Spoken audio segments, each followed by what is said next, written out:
Góðan daginn og gleðilegt ár. Mér sýnist mjög margir ára mættir, þannig að ég ætla bara að leyfa mér að byrja þetta. Eins og þið vitið mörg, þá heiti ég Þorbjörg og fæ að leiða ykkur í dag í gegnum dagskrána og rammana inn með því að fara aðeins yfir það sem er á döfinni, inn á milli þess sem við ræðum nýja gátlistan, sem við erum mjög spennt að sýna ykkur, og sýnum ykkur fyrirmynda gátlista. Við ætlum að taka spurningar á eftir. Þið afsakið að það er einhver læti í einhverjum hérna, geta allir aðrir sett á mute.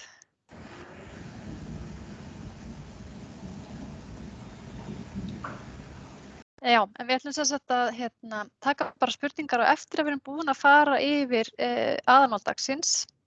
En það má líka skrifa inn í spjalli. Getur þú tala hærra?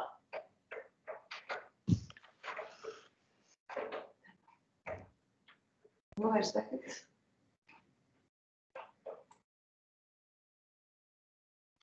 Heyrst betur í mig núna? Já, nú heyrist vel ég. Ok. Já, ég var bara að segja að við ætlum að taka spurningarnar á eftir við erum búnar að fara yfir gátlistana og fyrirmynda gátlista. Þannig að, en ef það vakna einhverjar spurningar á meðan við erum að tala, þá megið endilega setja þær inn í spjallið.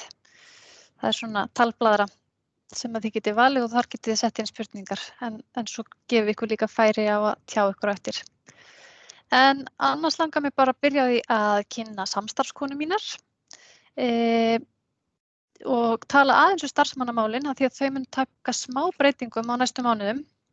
Þið þekkið nú Ásdísi, Nínu og Birgittu, en það er alltaf að kynna fyrir okkur nýja gátlistana eftir. Ásdís Nína mun starfa áfram í grænu skrifunum núna á næstunni, en Birgitta, hún er aftur á móti að fara í fæðingarorlof og þá skiptum við hinar með okkur hennar stofnunum. En svo langaði mig líka að kynna til leiks Gró Einarsdóttur, en... Halló, halló. Ertu með kveikt á myndavélinni, Gró? Já, er það ekki? Ég hélt að ég myndi koma svona. Þarna ertu. En hún sagði að Gró ætlar að taka við stofnunum sem Hildur hefur verið með. En Hildur er að fara í önnur verkefni í teyminu og ætlar að vera teymistjórinn okkar. Svo ég segi ykkur aðeins frá henni Gró, þá er hún doktor í félagssálfræði og það teljum við að komi sér mjög vel fyrir verkefni grænna skrifa. En Gró ætlar líka að fara yfir það eftir hvernig best að fylla út gátlista þannig að þið getið flogið gegnum ferlið á aðeins skilvirkari hátt.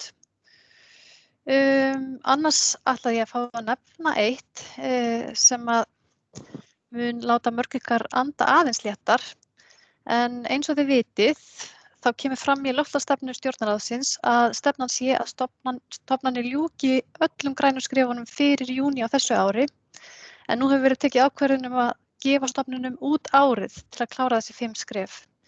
En það sem sagt verður þannig að stofnanir sem ekki hafa þegar skráð sig til þátttöku, þeim ber að ljúka að minnsta kosti innleiðingu á skrefi 2 fyrir 1. júní 2021 og klára svo svo bara klárum við stefnum á það að allir klári öll skrefin 5 fyrir árslok í samræmi við skilyrði stefnunnar. En já, þetta er sem sagt mjög skammur tími samt, en við sem störfum hjá grænu skrifunum, við ætlum að gera okkar allra besta til að hjálpa ykkur að ná þessu markmiði, því það væri rosa flott ef að þessu markmiði er náð. Viljið þið bæta einhverju við þetta, stelpur? Nei, í rauninni ekki. Nei, þá er það bara komið að því sem að allir hafa beðið eftir og það er nýji gátlistinn og ég ætla bara að beðja Ásdísi, Nínu og Birgittu að taka við. Gjörðu þið svo vel. Takk fyrir. Nú ætla ég að deila með ykkur glærum. Sjá.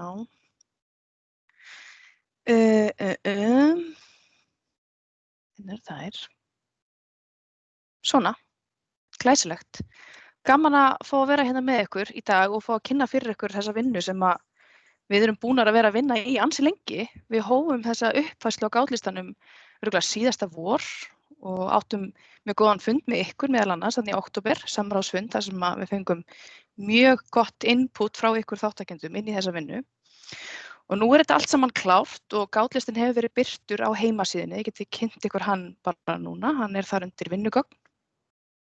En eins og við höfum sagt oft áður að þá náttúrulega rosalega mikilvægt fyrir verkefni eins og Grænu skrefin að vera stöðugt í uppfærslu, að það staðni ekki. Af því það náttúrulega bara þannig að þekking hún þróast rosalega hratt þegar kemur að umhverfismálunum, umhverfisvísindum og öllu þessu. Og við þurfum náttúrulega bara að vera í takt við það og við þurfum líka að bregðast hratt og örugglega við allri umhverfisvá, loftslagsbreytingum og öllu þessu. Og það náttúrulega bara ástæðan fyrir því að við erum að standa í því að uppfæra skrefin og höfum gert það svona sirka 2 ára fresti. Og svo finnst mér alltaf rosalega gott eins og Tobba kom inn á síðasta kynningafundi sem við heldum hann í október, að það að bregðast hratt og örugglega við þessari umhverfisvá, loftslagsvá, að það ekki bara að gera umhverfinu gott og að gera komandi kynslóðum gott, heldur getur þetta líka bara hreinlega bætt lífsgæði okkar hér og nú. Margar af þessum aðgerðum sem við þurfum að fara út í. Til dæmis bara það ef að fleiri fara að tileinka sér vistvænar samgöngur, að þá erum við með hreinna loft og við erum jafnvel að hreyfa okkur meira, erum þannig að lifa heilbrigðari lífsstíl og svo erum við líka bara almennt kannski að hægja aðeins á okkur, slaka á í neyslunni og ég efast ekki að það skilir sér líka í bættum lífsgæðum. En hvað það?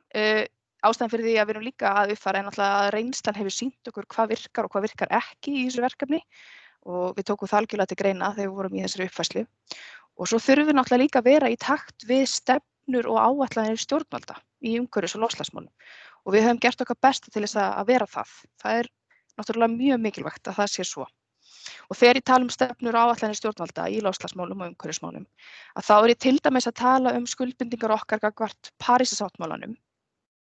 En eins og stendur hérna að þá höfum við skuldbundið okkur sem þjóð til þess að draga úr losun 29% til ársins 2030 með árið 2005 og þetta þá í rauninni það sem kallað losun sem fellur undir beina ábyrgð íslenskra stjórnvalda og það þýðir rauninni að stóriðjan og flugið og landnotkun ekki þarna inni og það raunar þannig að við Ísland erum í samfloti með Noregi og Evrópusambandinu svona sameiginlegt markmið sem kveður á 40% samdrátt á þessu tímabili og okkar svona sértæka íslenska markmið þessi 29%.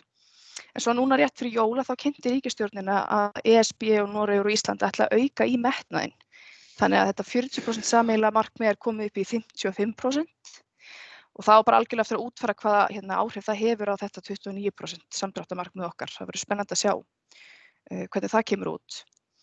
En svo í fyrra vor þá kynntu stjórnvöld líka aðgerðaáætlun sína í loftslagsmálum og þar kom strax fram að stjórnvöld ætla að ganga miklu lengra heldur en þessi 29% sem þau þurfa samkvæmt Parísarsáttmálanum. Og það 40% samdráttur sem þau stefna að árið 2030 með árið 2005 og svo ætlar Ísland að verða kolefnis hlutlaust árið 2040, hvorki meira né minna. Þannig að þetta náttúrulega eitthvað sem við erum að horfa á í Grænu skrefunum. Við erum að reyna að taka inn miklu fleiri aðgerðir sem snerta á loftslagsmálunum, aðgerðir sem koma til með að draga úr losun gróðurhúsalofttegunda og það gerum við aðalega í flokkunum samgöngur og svo nýja flokknum okkar, eldhús og kaffistofur sem ég segi ykkur aðeins betur frá á eftir. En svo það náttúrulega líka þessi lagalega skylda stofnana til þess að setja sér loftslagsstefnu.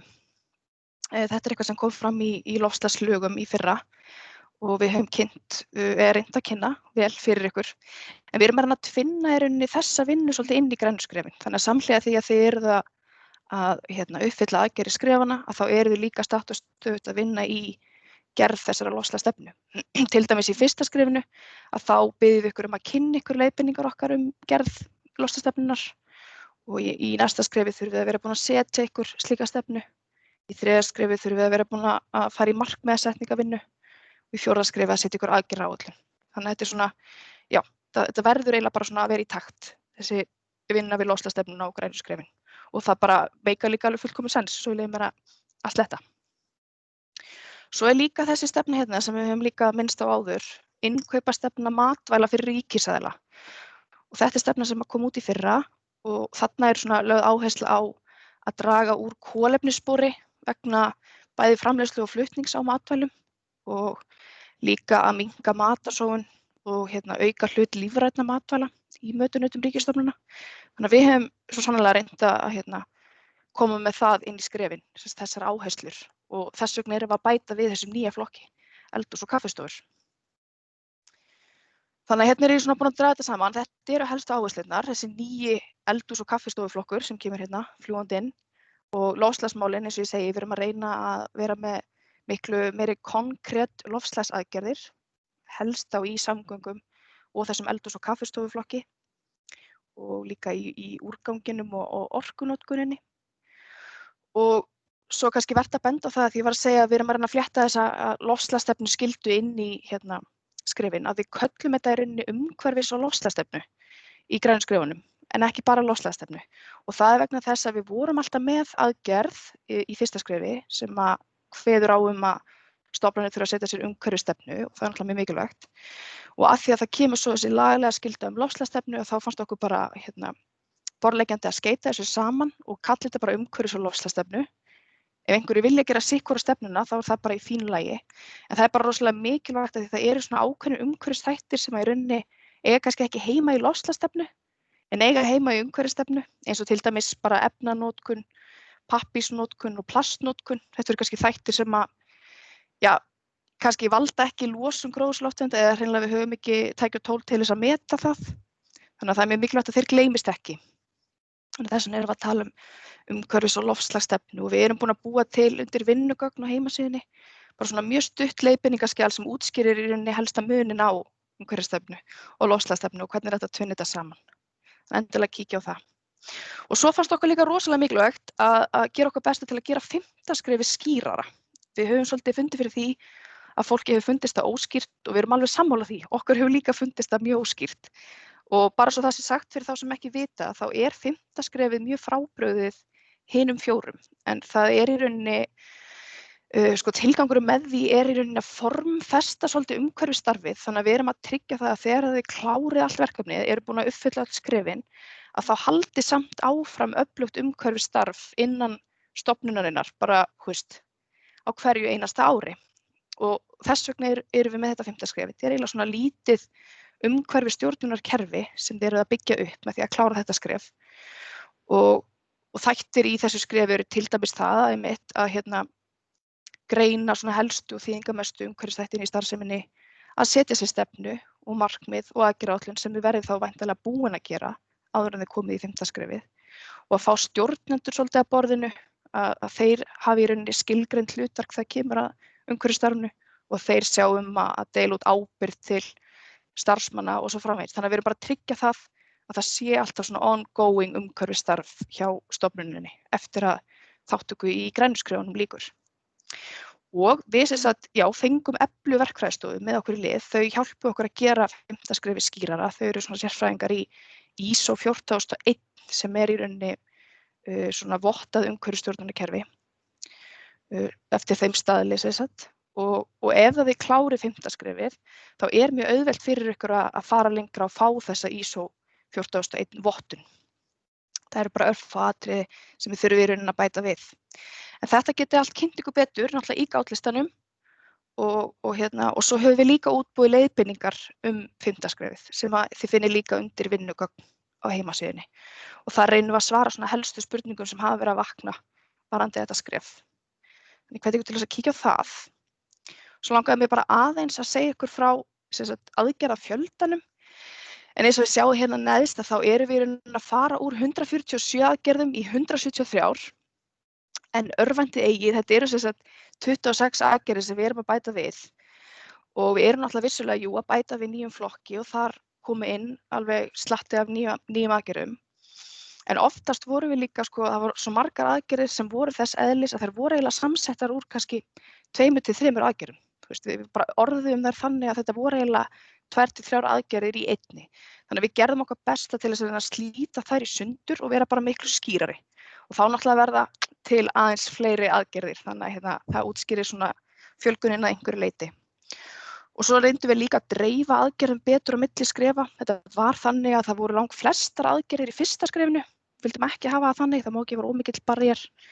Þannig að eins og þið sjáið þarna þá þetta 34, 40, 37, 36 og 26 aðgerðir eins og staðan í dag.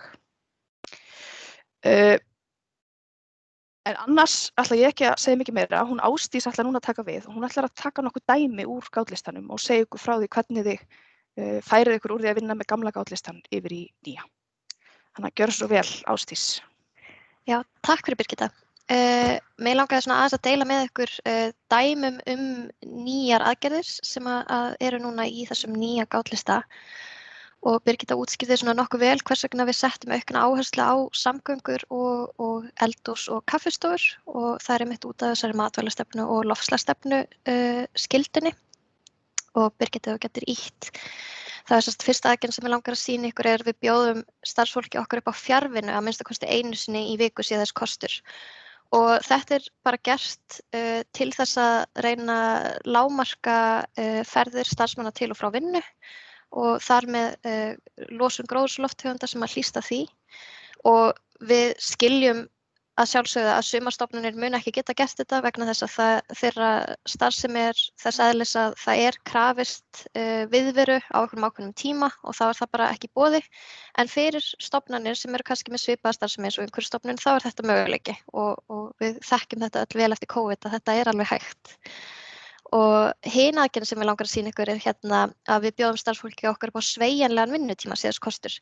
Til dæmis að mæta til vinnu utan háannatíma og aftur við skiljum að stundum er starfsemi þess eðlis að það er bara nauðsynlegt fyrir fólk að mæta á ákveðnum tíma. En fyrir starfsemi þar sem að það er ekki nauðsynlegt þá er þetta sniðugt til þess að reyna að lágmarka tíman sem að starfsmenn eru í umferðarteppum. Að þá getur þau haft þennan sveigjanleika til að mæta annað hvort aðeins fyrr eða aðeins seinna í vinnuna og þar með lágmarka tíman sem þau eru í umferðinni þar sem að bíllinn er í gangi og er að leysa út gróðurhúsalofttegundir. Og þriðja aðgerðin sem ég langar að sýna ykkur, hún er svona aðeins lengri en ég held að við séum öll orðin svolítið við þessi núna eftir síðasta árið. En það er sem sagt eftirfarandi að fyrsta val okkar er alltaf að sækja fundi innanlands og utanlands í gegnum fjárbúnað. Ef við ferðumst á staðinn er það vegna þess að við eigum brýnt erindi sem ekki er hægt að sinna í gegnum fjarfund. Við höfum útbúið verklag sem auðveldar starfsmönnum að meta hvort að hægt sé að fara á fund erlendis í gegnum fjarfund eða hvort að nauðsynlegt sé að mæta í persónu. Og í þessum tilgangi þá höfum við útbúið svona ferðaákvörðunartré sem er núna hægt að finna undir ítarefni á heimasíðu Grænna skrefa og þarna erum við bara svona í raun og veru að biðja ykkur að eiga þetta samtal með starfsmönnum, að vera svolítið gagnrýnin. Þarf ég að mæta í persónu eða get ég tekið þennan fund þarna í gegnum fjarfundabúnað og það þarf ekki að þýða að þið bara mæta aldrei á fund í persónu, við erum bara að biðja ykkur að vera svona aðeins meira krítísk. Og svo fjórða og síðasta dæmi sem ég ætla að sýna ykkur úr samgöngukaflanum er sem sagt að ferðavenjukönnun sé framkvæmd árlega. Og við vitum að þetta er líka kannski eitthvað svolítið nýtt fyrir mörgum og þess vegna höfum við undirbúið dæmi ferðavenjukönnun sem að þið getið nýtt ykkur og aðlagað að ykkar eigin þörfum og þetta er líka að finna undir vinnugögnum á heimasíðu Grænna skrefa. Og þá ætla ég að segja ykkur hérna frá eldhús og kaffistofu. Þetta er náttúrulega algjörlega nýr flokkur hjá okkur, þannig að það eru langflestar aðgerðirnar alveg nýjar. Og hérna fyrsta aðgerðin er sérstaklega sett til þess að draga úr matarsóun og við biðjum ykkur þá að innleiða minnstakosti eina af þessum eftirfarandi aðgerðum en að sjálfsögum megið innleiða allar ef að þið viljið það. En það er að diskar séu minnkaðir. Þetta hefur sýnt að dragi úr matarsóun og fólk fer þá bara frekar aftur og fær sér meira á diskinn ef að þetta var ekki nóg. Að bakkar séu fjarlægðir ef að þeir eru til staðar. Það er líka svona mjög algengt að fólk sé að hlaða á bakkan og nær síðan ekkert að klára. Og svo í þriðja lagi að það sem að fólk skammtaður matur er boðið upp á mismunandi skammtastærðir eða borgað eftir vigt. Og þetta er svona til þess að fá kannski fólk til þess að eiga þetta samtal við manneskjuna sem er að skammta þeim á diskinn. Nei, ég þarf ekki 7 kjötbollur, ég get bara fengið mér 4 eða 3, svona, þannig að maður sé ekki að leyfa. Og svo líka fyrir það sem eru svengri, að þeir biðji þá bara meira. Þannig að þetta sé bara svona eftir hverjum og einum. Og næsta aðgerð sem mig langar að sýna ykkur að við biðjum ykkur að skoða hvort þið geti ekki aukið hlutfall grænmetis og plöntupróteins í kjötréttum. Og þá erum við að sjá fyrir okkur til dæmis ef að mötuneytið með lasagna í matinn, að þá sé aukið hlutfalli af grænmeti í lasagninu. Við erum ekki að biðja ykkur að taka kjötið alfarið út, bara að það sé svona skoða hvort það sé hægt að setja smá af linsubaunum til móts við hakkið. Og að sjálfsögðu gildi það, ég glemdi að minnast á það fyrr, að þessar aðgerðir sem er beinlínis beint að mötuneytum gilda að sjálfsögðu bara fyrir stofnanir sem eru með starfrækt mötuneyti innan hús. Þannig þær stofnanir og þau fyrirtæki sem eru ekki með slíkt, þau þurfa ekki að hugsa þetta. Þá það þriðja aðgerðin sem ég langar að sýna ykkur að það hérna að í matsal sé einungis tunna fyrir lífrænan úrgang þar sem fólk skafar af diskum. Við erum ekki að biðja ykkur hér að taka burt flokkunartunnunar sem eru í matsalnum, heldur bara að staðsetja þær þannig að þær séu annars staðar en þar sem að fólk að skafa af diskunum og skila frá sér diskunum. Af því að eftir eðlilega máltíð þá ætti bara að vera lífrænn úrgangur á diskinum. Og svo ef að fólk með eitthvað annað þá getur það að labba kannski örfá skref til þess að sitja þar. Og við höfum bara séð það hjá Umhverfisstofnun eftir að við fjarlægðum almennu tunnuna frá, þetta var alltaf almenna tunnan og lífræna tunnan hlið við hlið á svona borði þar sem að fólk lagði frá sér diskana. Og eftir að við fjarlægðum almennu tunnuna þá dróst líka snarlega úr því, úr úrgangnum sem að fór í almennu tunnuna. Og svo það fjórða og síðasta aðgerðin sem ég langar að sýna að það að við höfum hagað uppröðin í mötuneyti þannig að fremsti valkosturinn alltaf umhverfisvænasti kosturinn og svo farið koll af kolli. Og þetta aðgerð sem að hún Gró, nýja samstarfskonan okkar, kom með og þar sem að hún með þessa skemmtilegu menntun og reynslu sem félagssálfræðingur, þá bentum okkur á það að það sem að fólk sér fyrst það gjarnt á að fá sér meira af.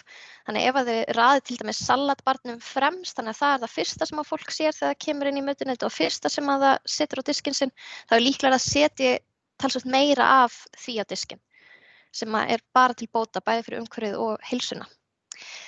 Og þá langar mig að færa mig yfir á næstu glæru, þar sem ég ætla að segja ykkur frá því hvar þið getið fundið gátlistan.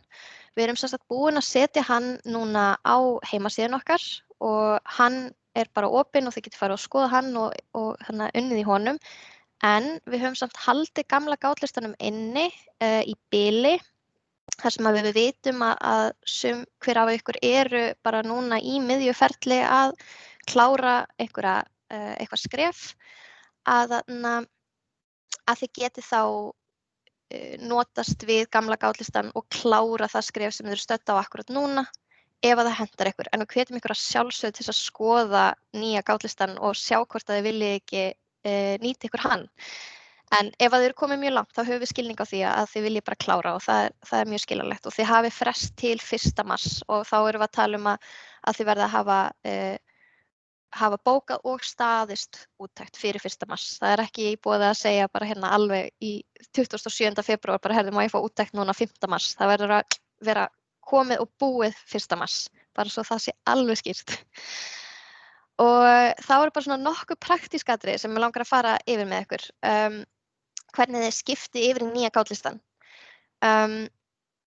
Þið sem að hafi lokið skrefum nú þegar, eru kannski búið með fyrstu 2 skrefin og eru að fara að byrja á 3. skrefinu.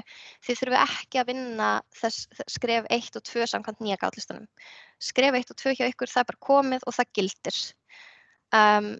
Og við hvetjum ykkur sem eru ennþá í þessu ferli, eru ekki komið með 5. skrefið til þess að bara byrja að vinna samkvæmt núverandi nýja gátlistanum. En eins og ég sagði áðan, þá skiljum við ef að þið eru komið mjög langt að þið viljið bara klára. Og varðandi endurmat, eins og þið hver þekkið sem eru komið með 5. skrefið, að þá mætum við í endurmat til ykkar að 2 árum liðnum frá síðustu úttekt. Og þá ætlum við að biðja ykkur að vera búin að innleiða allar aðgerðirnar samkvæmt nýja gátlistan. Þannig að þó að maður sé komið með 5. skrefið þá maður ekki alveg sloppinn. Maður þarf alltaf að halda áfram og það svolítið svona það sem að 5. skrefið gengur út á þessi stöðuga framþróun, að halda alltaf áfram að bæta og sjá hvað hægt að gera betur. En að þessu sögðu, og ég veit að það eru örugglega margar spurningar þetta sem við svörum bara eftir, þá langar mig að bjóða Gró velkomna og hún ætlar aðeins að sýna ykkur frá því hvernig fyrirmyndar gátlistinn lítur út. Já, takk fyrir Ásdís og gaman að vera komin til starfa og fá að kynnast ykkur og starfseminni bara betur. Ég ætla aðeins að fara inn á heimasíðuna til þess að sýna ykkur hvar þið finnið þessa fyrirmyndagátlista. Eruð að sjá græn skref? Getur einhver sagt með það? Já. Já, frábært. Þá erum við inn á vinnugögn og fyrir ykkur sem eru ný þá kannski vitið ekki hvað það en fyrir ykkur hin sem að kannast við þetta þá eru örugglega búin að vera töluvert mikið inn á vinnugögnum og eins og Ásdís benti ykkur á þá eru nýi og gamli gátlistin Svo ef við förum aðeins undir ítarefni þá finnið þið einmitt þessi nýju vinnugögn sem Ásdís var að nefna að það er nýtt ákvörðunartré fyrir flug og það er ferðavenjukönnun, hvað er hún? Hún er einhvers staðar Já, allavega. Og líka er fyrirmyndargátlistinn sem að þið bara getið þá hlaða niður og þá er spurning af hverju erum að gera þennan fyrirmyndagátlista, getið þið kannski hugsað. Og við erum svolítið að hugsa þetta, að við erum að reyna að gera hlutina skilvirkari fyrir bæði ykkur og okkur. Við viljum ekki að þið þurfi að eyða óþarfa tíma í að endurgera gátlistana því að það var einhvern veginn ekki gert nógu skýrt og við viljum helst ekki þurfa að eyða miklum tíma í að fara í gegnum einhver svona formsatriði. En vonandi er þetta líka jafn gagnlegt fyrir ykkur og þetta fyrir okkur. Og þá er þetta í rauninni bara dæmi svona einhverja þykjustu stofnun sem þá búin að fara í gegnum fyrsta skrefið á nýja gátlistanum. Og eins og þið sjáu að þá gátlistinn lítur bara út á svipaðan hátt og hann hefur gert áður að eru aðgerðirnar, gátlisti fyrsta skrefsins og svo kemur lýsingin á fyrirkomulagi. Og svo til vinstri þá svona dálkur sem heitir úttekt umhverfisstofnunar og það svona dálkur sem að þið eigið þá ekkert að þurfa að hugsa út í rauninni getur hann bara verið svona falinn þannig að þið þurfum ekkert að pæla í honum en það sem sagt hann sem við notum þegar við svo förum og metum hvort þið séu búin að ná aðgerðunum. En sem sagt þegar þið fáið listan fyrst þá það bara þetta sem þið þurfa að einbeita ykkur að og þetta svona dæmi góð svör fyrst okkur og maður getur hugsað sér hvað góð svör eru. Það í rauninni svör sem að bæði kannski aðrir starfsmenn hjá ykkar stofnun geta skilið hvernig aðgerðin var framkvæmd af því að það geta nú orðið mannabreytingar og líka bara minnið er brigðult. Þannig að það gott að ímynda sér að getur einhver annar starfsmaður í stofnunni komið að þessum lista eftir 2 ár og skili hvernig aðgerðin var framkvæmd og það sama á við okkar megin í grænum skrefum skiljum við hvernig þið uppfylltu aðgerðina og gæti nýr starfsmaður sem að kæmi inn í verkefnið líka skilið að hvernig aðgerðin var uppfyllt. Þannig að ef að við tökum kannski eitthvað skemmtilegt dæmi úr eldhús- og kaffistöðum af því að það nú nýtt. Þá eitt atriði þar sem við höfum hagað framsetningu á matseðli þannig að efsti valkosturinn alltaf umhverfisvænasti kostnaðurinn. Umhverfisvænasti kosturinn. Þetta svolítið eins og Ásdís var að nefna, uppröðun skiptir máli og núna það ekki í mötuneytinu heldur bara á sjálfa matseðlinum. Og þá segir þessi stofnun, já, við höfum haft samband við mötuneytisþjónustuna okkar og núna matseðlinn þannig að grænmetisrétturinn alltaf efst, svo fiskirétturinn og neðst kjötrétturinn. Og sá sem ber ábyrgð á þessu, ef við sjáum ábyrgðardálkinn, það var hún Kristín Guðmundsdóttir sjálfbærnistjóri á þessu fyrirtæki. Þannig að þetta bara svona dæmi mjög gott svar. Og ef við tökum svo annað dæmi, að því að stundum eiga aðgerðirnar ekki við, að þá tökum við aðra aðgerð að við höfum látið húseiganda eða rekstrarfélag húseignar skriflega vita af umhverfisstarfi okkar og óskað eftir samstarfi úrbætur í umhverfismálum. Og þá svarar maður í rauninni ekki í lýsingu á fyrirkomulagi hjá þátttakanda, en maður nefnir nú samt kannski ef það er einhver sem ber ábyrgð á þessu. En svo merkir maður við að það eigi ekki við og svo lýsir maður aðeins af hverju maður telur að þetta eigi ekki við stofnunina. Og þá stendur við deilum ekki húsnæði með neinum öðrum og eigum húsnæði sjálf. Teymi grænna skrifa hins vegar í góðu sambandi við Nönnu sem sér rekstur fasteigna og passar upp á umhverfismálin sér í lagi. Ok, frábært. Þetta bara mjög góð lýsing og þá þegar við förum yfir úttektina, þá svona venjulega þegar aðgerðin uppfyllt að þá munum við bara gefa stig í dálkinn. En til dæmis í þessu tilfelli þá erum við að reyna að leggja mat á hvort við séum sammála ykkur það að aðgerðin eigi ekki við. Stundum finnst einhverjum að aðgerð eigi ekki við og við teljum samt að maður geti reynt að gera aðeins betur til þess að ná aðgerðinni. En í þessu tilviki þá ég bara fullkomlega sammála. Þannig að ég tel að þetta eigi ekki við og skrifa þá bara svona aðeins ástæðuna af hverju ég tel að þetta sé. Svo bara þegar búið að fara í gegnum allan þennan lista, þá getið þið séð neðst dálkinn sem með okkar yfirferð. Og þá þetta sem sagt, þessi stofnun hefur fengið 34 stig og eitt atriði á ekki við og 90% aðgerða þarf að uppfylla til þess að ná skrefunum og þetta reiknast svo sjálfkrafa að það eru 30 aðgerðir og hér maður búin að gera ennþá betur enda þetta til fyrirmyndar. En endilega kíkir svo bara á fleiri aðgerðir og þetta svona stundum lendum við í því að það bara svara til dæmis með kannski já eða x eða eitthvað og þá svona svolítið óskýrt fyrir okkur hvernig aðgerðin var framkvæmd. En svo til dæmis líka varðandi ábyrgð þá gott að það sé fullt nafn svo til dæmis einhver annar hjá ykkar stofnun geti seinna vita hver þetta maður man kannski ekkert hver BB og líka jafnvel hvað hlutverki innan stofnunar sú manneskja gegnir af því að það getur verið kannski önnur manneskja í því starfi eftir einhvern ákveðin tíma. Já, ég veit ekki hvort að ég sé að muna þetta allt. Ég held það sko. Ég held það líka. Já. Þetta var bara mjög skýrt og við náttúrulega verðum í samskiptum við ykkur áfram en þetta, ég vil bara mæla með þessum lista. Þetta mjög vel leyst hjá þessari ímynduðu stofnun. En við ætlum að fara núna aðeins í spurningar og ég að velta því fyrir mér hvort ég að byrja, hvað finnst ykkur stelpur, á ég að byrja á að lesa upp spurningarnar sem eru komnar eða viljum við frekar hleypa fólki að? Ekki ágætt að fara í gegnum það sem eru komnar? Jú.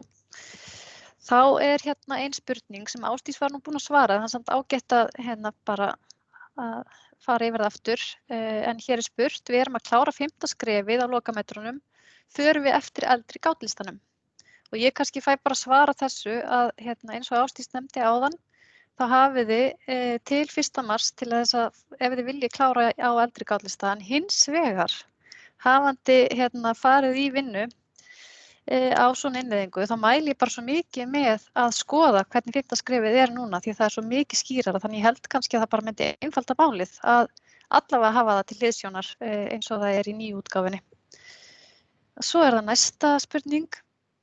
Við erum búin með öll 5 skrefin, verða þau úrelt? Þurfum við að fara í endurúttekt? Og Ásdís, þú mátt kannski bara svara þessu. Þetta var líka komið fram aðeins en það bara fínt að nefna það aftur. Fínt að fá að skýra þetta aðeins betur.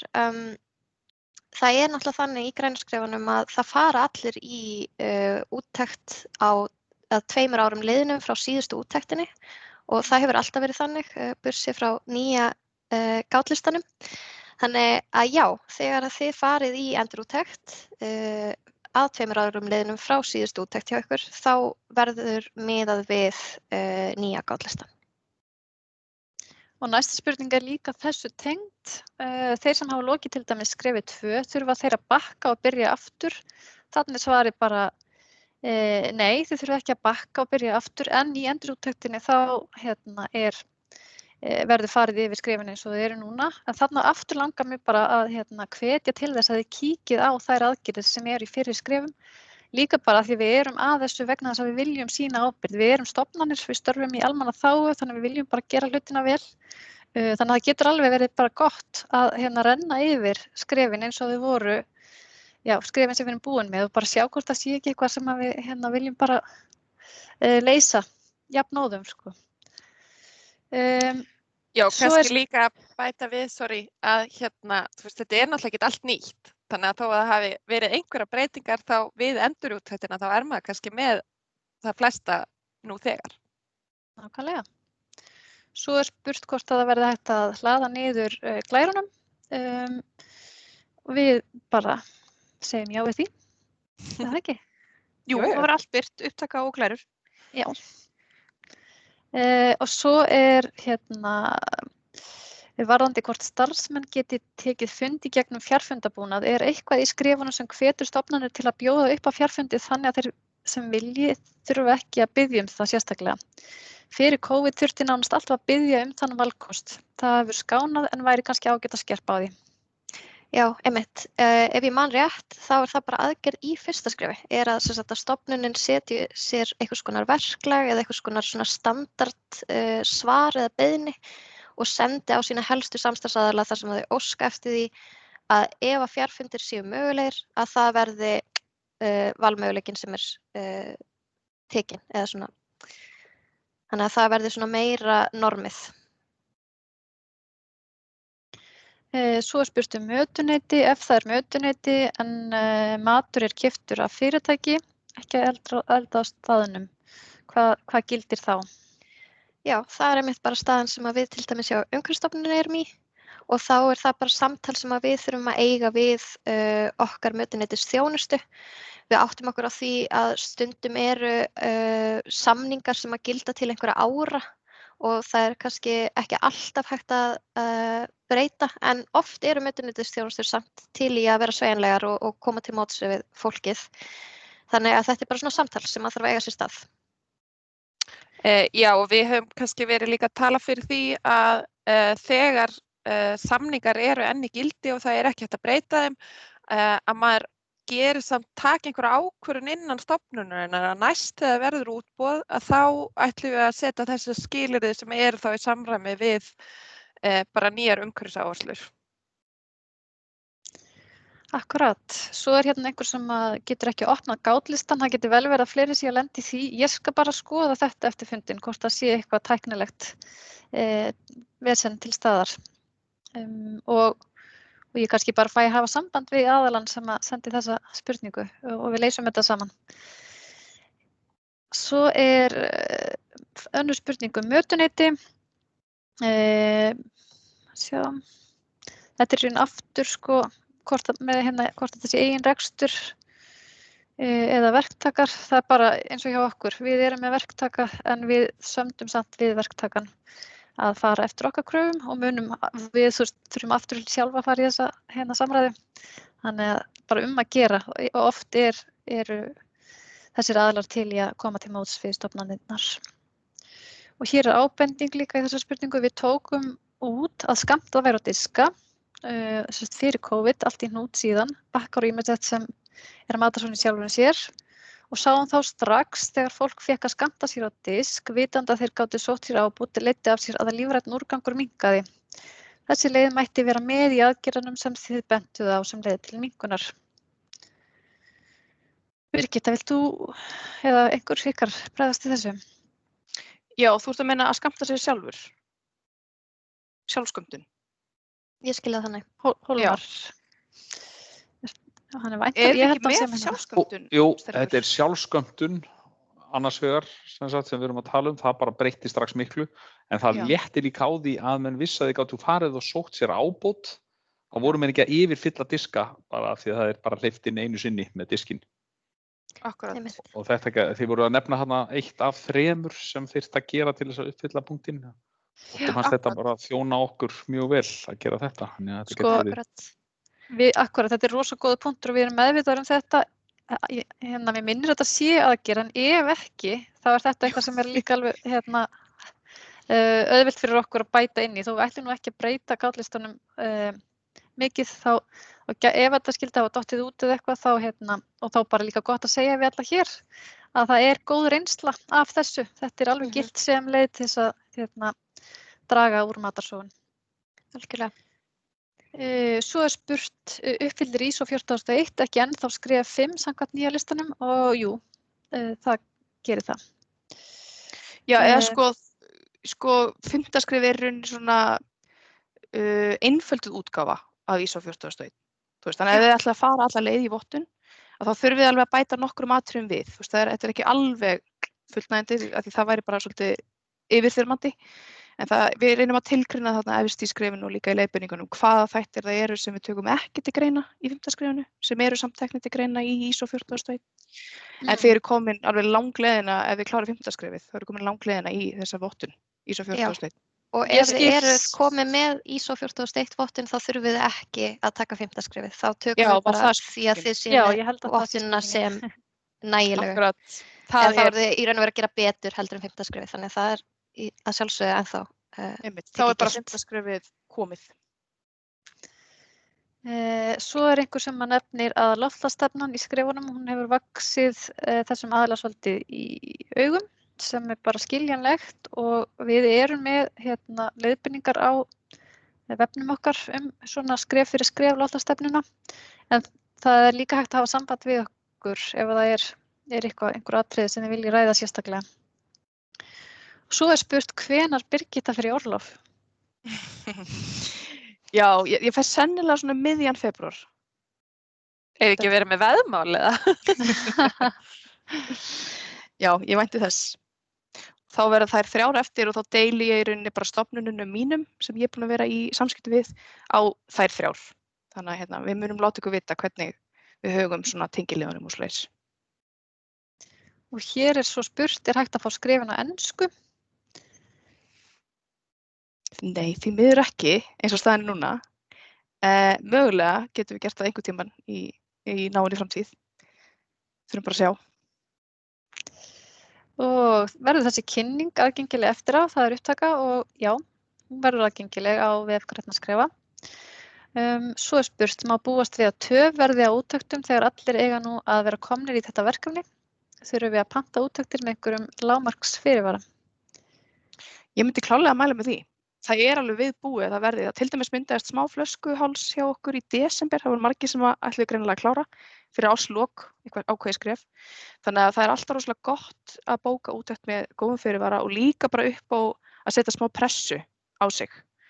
Þannig að já, mælum klárlega með því. Já, og hérna er ábendingum hvernig var þetta bæta við þessu með fjarfundina. Það er Hjalti vísar í aðgerð sem að hljóðar svona. Við höfum óskað eftir því við helstu samstarfsaðila okkar erlendis og innanlands að fleiri fundir sé hægt að sækja í fjarfundi. Það væri kannski gott að bæta við einhver eins og við bjóðum upp að viðveru í gegnum fjarfundabúnað á þeim fundum sem við búðum fyrir þá sem það kjósa. Þetta er bara rosalega góð ábending sem að við skoðum. Og svo er bara hamingju óskir til Birgittu. Já, takk fyrir. Frá henni Ingunni. Og svo er spurt, er búið að uppfæra veggspjöldin til samræmis við nýjan gátlista? Já, frábær spurning. Glemdum að taka þetta fram. Sko, við erum bara með hönnuð í því as we speak og vonandi kemur einn í dag eða morgun. Þannig að nei, það sem er inn á núna, inn á skref 1, 2, 3, 4, 5 veggspjöldin, þau eru gömul. Við skulum láta ykkur vita bara þegar við erum búin að uppfæra. Og svo er síðasta spurningin sem hangir inn í núna, er hvernig fer úttekt fram? Ásdís, vilt þú taka þetta eða? Já, ég get gert það. Við byggjum ykkur þá fyrst að fara yfir skrefin innan hús hjá ykkur og þegar þið tellið að þið séu tilbúin fyrir úttekt þá sendið á okkur gátlistan, útfylltan vonandi, svona eins og fyrirmyndargátlistin sem að Gró sýndi ykkur áðan. Við förum það yfir gátlistan og sjáum hvort að þetta stemmi allt eða hvort það vanti einhverjar betri skýringar á einhverjum stöðum og sendi þá tilbaka á ykkur ef það einhverjar spurningar. Og ef að það síðan bara mjög ljóst að þið uppfyllið allar aðgerðirnar eða að lágmarki 90% af aðgerðunum, þá bara bókum við úttekt. Núna út af faraldrinum þá höfum við verið að pröfa svona nýtt format á úttektuna þar sem að við höfum haft það rafrænar. Og þá höfum við bara átt svona Teams-fund með þeim sem eru í grænuskrifahópnum innan ykkar stofnunar eða fyrirtækis. Þar sem við förum yfir aðgerðirnar saman og eigum bara samtal, spyrjum hvernig hefur gengið og förum svona yfir næstu skref. Og svo að lokum þá hef ég allavega haft þann háttina og ég veit ekki hvernig stelpunir hafa gert það, að ég hef bara beðið mínar stofnunir að senda mér myndir, ljósmyndir af þeim atriðum sem ég hef ekki getað séð, sem ég hefði getað séð undir venjulegum kringumstæðum í venjulegri úttekt. Og þá ég að skoða oftast hluti eins og hvernig hjólaðastaðan eða flokkunarkerfið ykkar til dæmis, eða myndir af hreinsefnum sem þið eru með hjá ykkur. En þegar úttektin þarf ekki vera rafræn, sem náttúrulega miklu skemmtilegra, þá mætum við á staðinn og eigum bara svona lítinn fund og löpum síðan saman ykkar starfsstöð. Já, og ég fæ kannski að nefna það að því að við erum orðin svo rosalega mörg, þá verður það þannig núna að við tökum kannski 2 úttektir þar sem við mætum á staðinn, þar að segja þegar þessu COVID-ástandi líkur. En annars vorum við að hugsa bara því það hefur bara gefist mjög vel þessar fjárúttektir að þá munum við taka þær líka. En svo líka mjög algengt að stofnunir taki 2-3 skref í einu. Það kemur líka alveg fyrir og það það bara eitthvað sem við semjum við ykkar tengilið. Já, og ég get bætt við þessar bara fjárúttektir að, þú veist, við höfum bæði verið að taka einmitt á móti myndum, kannski að undirbúa þá glærukynningu fyrir eða eftir úttektina með myndum af hlutum sem tengjast skrefunum. En svo stundum, ef það hefur verið hægt, sérstaklega þegar starfsstöðvarnar eru litlar, að þá bara gengur fólk með tölvuna sína eða símann sinn og bara sýnir okkur, sko. Það fer bara eftir hvað er mögulegt. Svo spurt hérna,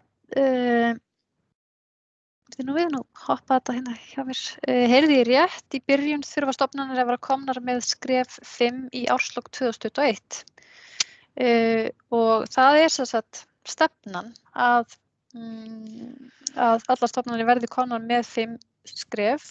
Við náttúrulega bara reynum okkar besta til að ná öllum þeim skrefum. Viljið bæta einhverju við þetta? Þetta sem sagt í loftslagsstefnu stjórnarráðsins. Birgitta, þú ert á mute ef þú ætlar að tala. Já, ég ætlaði bara að segja það sem þú varst að segja. Þetta sem sagt í rauninni aðgerð í loftslagsstefnu stjórnarráðsins. Þetta ekki lagaleg skylda eins og skyldan að setja sér loftslagsstefnu En þetta náttúrulega virkar bara rosalega vel saman að vinna í grænum skrefunum og að setja sér loftslagsstefnu. Og eins og Toppa segir, við reynum náttúrulega bara okkar besta til þess að komast sem lengst á þessu ári. Frábært ef við náum að klára, en ekkert hræðilegt ef við náum ekki að klára. En það nefnilega eins og Birgitta segir að kannski þetta vinnur svo vel með loftslagsstefnunni. Þannig að það bara borgar sig fyrir ykkur til þess að geta gert þá vinnu mjög vel að þá bara rosalega gott að fara í gegnum öll 5 skrefin. Þannig að þetta vinnur vel saman. Þannig að við mælum algjörlega með því og vonumst bara til þess að þetta takist, þetta markmið. Algjörlega, og svo ég fá að bæta hérna einu við að það sem að loftslagsstefnan lagaleg skylda og hluti af henni að setja sér aðgerðaáætlun til þess að ná ákveðnum samdrætti í losun gróðurhúsalofttegunda. Núna í þessum nýja gátlista þau höfum við sett svona sérstaka áherslu á að setja inn aðgerðir sem eru mjög góð eða svona vel til þess fallnar að draga úr losun gróðurhúsalofttegunda. Þannig að það hjálpar mjög mikið að vera búin að ná þessum skrefum og þá þið komið með alveg svona ágætis aðgerðafjölda í aðgerðaráætlun bara strax. Þannig að það hjálpar bara. Svo spurt, einhverjar skipulagðar úttektir út á land? Já, við vorum alltaf með svona prógram þar sem við reyndum að fara í hvern landshluta einu sinni á ári og letum þá vita með fyrirvara að við erum að koma. Svo fór það náttúrulega bara alveg úr skorðum í fyrra út á COVID og við höfum í rauninni ekkert sett okkur neitt plan heldur fyrir þetta ár. Þannig að við þurfum bara svolítið að sjá hvernig COVID fer. Við erum ekki að fara neitt á meðan ástandið er eins og er í dag. En annars höfum við reynt að fara, eins og ég segi, í hvern landshluta einu sinni á ári. Og þá er bara gott að þið vitið að þið með góðum fyrirvara. Við þurfum bara að muna það að segja frá því, svo þið vitið af því og getið undirbúið ykkur fyrir það. Og svo kannski má nefna það að við erum margar tengdar eitthvað aðeins út á land og svo er Umhverfisstofnun með starfsstöðvar á fleiri stöðum á landinu.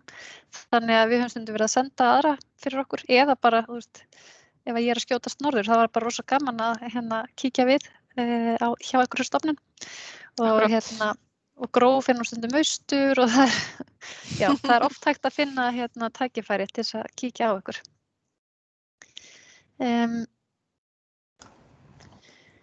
Hér er, sagt, eins og sýslumaðurinn á Vesturlandi, við erum með starfsstöðvar í 4 bæjum. Hvernig er úttektir þegar starfsstöðvar eru dreifðar? Já, þá er það í rauninni þannig, ég vænti þess að þá sé hver og ein starfsstöð að skila inn sér gátlista og þá er bara ein úttekt á hverri starfsstöð og eins og staðinn núna væri það sennilega fjárúttekt á hverjum slaf. En það þarf samt ekki að vera sérgátlisti fyrir hverja starfsstöð ef að það er einhver hópur sem er starfræktur á milli starfsstöðana, sameiginlegur, þá getið þið verið með sameiginlegan gátlista og þá getum við haldið sameiginlegan fund og síðan bara beðið ljósmyndir frá hverju starfsstöð. Þannig að við erum bara svolítið sveigjanlegar fyrir eftir hvernig þið hafið þetta hjá ykkur. Akkurat. Já, þá ætla ég nú bara að spyrja ef einhver vill bæta einhverju við, ef það eru fleiri spurningar þá má rétt upp hendina líka. Er ekki einhver með rétt upp hendina? Jú, það var akkúrat Bergþóra Njála. Já, sælveriði, Bergþóra Njála heiti ég. Ég er hjá Umhverfis- og auðlindaráðuneytinu og er verkefnisstjóri loftslagsstefnu Stjórnarráðsins. Mér langaði bara að þakka kærlega fyrir fundin. Þetta er bara búið að vera frábær yfirferð og skýrt og skorinort eins og ykkar er von og vísa. Mér langaði kannski bara að bæta því við varðandi þessa umræðu hvað er lagaleg skylda og ekki lagaleg skylda varðandi að uppfylla grænuskrefin. Að þó að þessi ekki beinlínis lagaleg skylda að uppfylla grænuskrefin hjá stofnunum ríkisins, þá er samt þetta sett inn sem skilyrði í fjárveitingabréf til ríkisstofnana. Og ástæðan fyrir því að við aðlöguðum tímabilið fyrir það hvenær stofnanir ætti að vera búin að uppfylla 5. skrefið í loftslagsstefnunni. Af því að það var fyrir 1. júní í ár en það var framlengt í raun og veru 1 ár eins og starfsmenn nefndu áðan. Það var svo að við vildum hafa þetta samræmt á milli fjárveitingabréfa og loftslagsstefnunnar. Þannig að í raun og veru setur ríkið þar kvaðir á stofnanir sínar að uppfylla þessi skref. Þó svo að það sé ekki fest í lög. Þannig að mér langar nú bara svona að þetta væri skýrt. Þannig að það er svona margvíslegur ávinningur af þessu öllu saman.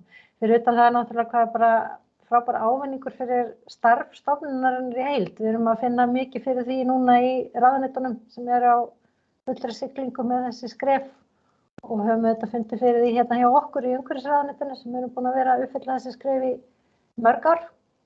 Þannig að bara virkilega gott að finna fyrir hvað mikil hugur í fólki og öllum vígstöðum. Takk fyrir. Takk kærlega fyrir þetta Bergþóra Njála. Þetta er bara mjög góð útskýring og ég er bara mjög þakklát fyrir að fá þetta svona nákvæmlega.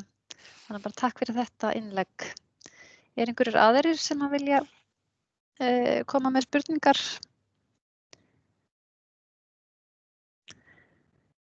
Við erum bara að fá mörg komment þar sem fólk er að þakka fyrir fundin.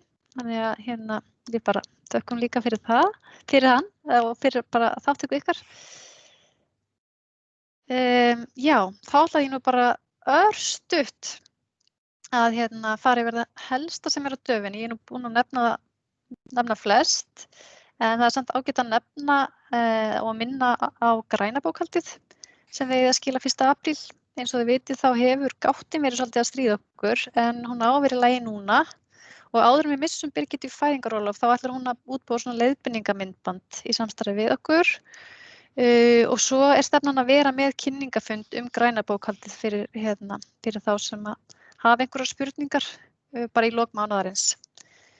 Og ef þið eruð ekki með aðgang að gagnagáttinni fyrir græna bókhaldið, þá skulið þið bara senda post á grænskref@grænskref.is og þeir sem hafa týnt lykilorðum, þeir geta líka sótt nýtt lykilorð með því að fara inn á gagnagáttina sem gert í gegnum líka grænskref.is og grænt bókhald þar inni. Þeir geta sótt nýtt lykilorð með því að velja ég gleymdi lykilorðinu, svona valmöguleiki sem þar inni. Annars erum við nú búin að nefna, það rosa mikið af auka svona gögnum sem við erum að setja inn á vefinn. Bráðum verður kynntur aðgerðabanki fyrir gerð loftslagsstefnu. Það verður einhvern tímann í febrúar og svo verða, bara ýmsum fleiri vinnugögnum bætt við og ég bara hvet ykkur til að skoða síðuna, undirsíðuna á grænum skrefum með vinnugögnum. Það ótrúlega margt gagnlegt sem að þið getið nýtt ykkur. Og svo var líka bara gaman að vera með stutta kynningu einhvern tímann á þessum vinnugögnum, bara smá fund. En annars, einhverjar spurningar varðandi framhaldið?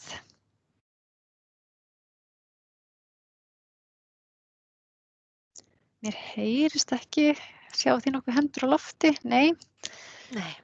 Þá segjum við bara gangi ykkur vel. Við hlökkum til samstarfsins áfram með ykkur. Það verður nóg að gera hjá okkur öllum sem bara geggjað, því það skiptir virkilega miklu máli að við gerum vel í þessum málum.